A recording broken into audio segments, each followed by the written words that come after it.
Dia tersangkut lagi. Biar ini orang yang kena prostat. Lelaki yang prostat bengkak. Dia punya apa, usus dia berkilat. Dalam usus dia berkilat. Dia punya asid uric dia tinggi. Asid apa? Berkilat. Ini asid. Lepas tu ni apa ni? Ni usul orang yang 65 tahun kena breast cancer. Umur 65 tahun kena breast cancer, dia punya usul dia apa ni? Macam minyak hitam. Pembuangan air besar tak lancar. Lepas tu ada jangkitan bakteria. Usus dia mula ada jangkitan bakteria, cacing dan apa parasit sudah hidup dalam perut dia.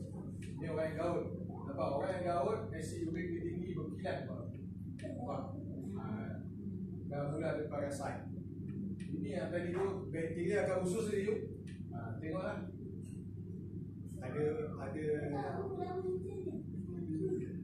kita masak dekat sinki kat dapur, buang-buang ikan, perut ikan campak dekat tong sampah kan. Sayur potong-potong campak, betul tak? Kita biarkan 2 hari apa je? Barulah. Baru satu hal satu bulan naik. Sama juga dalam perut kita. Kalau tak berak 5 hari, apa jadi? Dalam tu dah ada jangkitan bakteria, dia boleh hidup kan? Hidup. Bila dia hidup, dia makan dan dia akan merosakkan balik immune sistem. Sebab apa? Nabi dia kata punca penyakit datang dari perut. Apa yang kita makan? Halal dia, bahan sumber dia kan masuk dalam perut. Okey? Nampak? Jadi kalau dia uji kepada orang yang apa sihat, dia letakkan darah di dalam air putih ni. Ini darah tau, air putih dan dikacau. Darah tu larut. Maksudnya apa? Kita badan kita nak sihat, kita kena cukup minum air putih. Cukup minum air putih. Darah kita kalau banyak sangat kandungan gula, larutan gula dimasukkan darah, apa dia? Darah tu bertakung. Darah tu bertakung. Dia tak mendam dan dia melekat. Melekit-lekit. Bila melekit-lekit dia jadi macam ni. Ini salur darah. Lama-lama dia bergumpal, melekit-lekit. Akhirnya dia tersumbat, dia blocking dia. Dia retak, dia pecah. Dia masukkan kayu, dia angkat, dia tengok kayu tu melekit dekat darah tu melekat dekat kayu. Ini ujian, ini uji kaji dia buat. Okay. Ini dimasukkan di dalam dimasukkan di dalam apa larutan garam.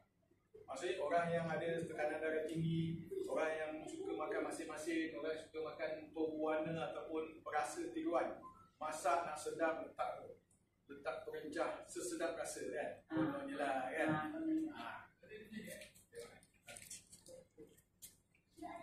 Dia letak garam dalam garam, dia tak larut juga, dia tak mendam, tapi masuk kayu, darah tu pecah. Nampak tu? Darah pecah kan? Dia tak melengket tapi dia pecah. Pecah. Lubang. Menunjukkan bahawa bila kita kandungan garam banyak sangat, berwarna, pengawet ataupun perasa tiruan, menyebabkan darah kita tu akan rosak. Bila rosak, boleh jadi pembuluh darah boleh pecah. Ini masukkan dalam minyak goreng. Darah masuk dalam minyak goreng, nampak? Darah tu betul-betul dia tak bertakung tapi dia mendam. Tapi yang dahsyat itu bila dia kacau. Bila dia kacau dia tak macam. Dia tidak akan larut, nampak? Bila betul jadi dia nak jadi umpan. Betul. Ini dia panggil plak-plak terampai di dalam darah kita. Bila dekat kat mana? Ni salur ni kat mana ni? Salur yang halus-halus ni dekat salur cabang-cabang muai tu. Dia duduk kat jantung, dia duduk kat otak. Bila dia melekat dekat sini, jantung pam darah, lepas tu akhirnya roblok, tak boleh nak lalu. Pembuluh darah ni akan mula pecah. Bila pecah, boom jadi. 32 mati setiap hari, jatuh. Tiba-tiba tengah sapu, pening kepala. Apa pasal ni?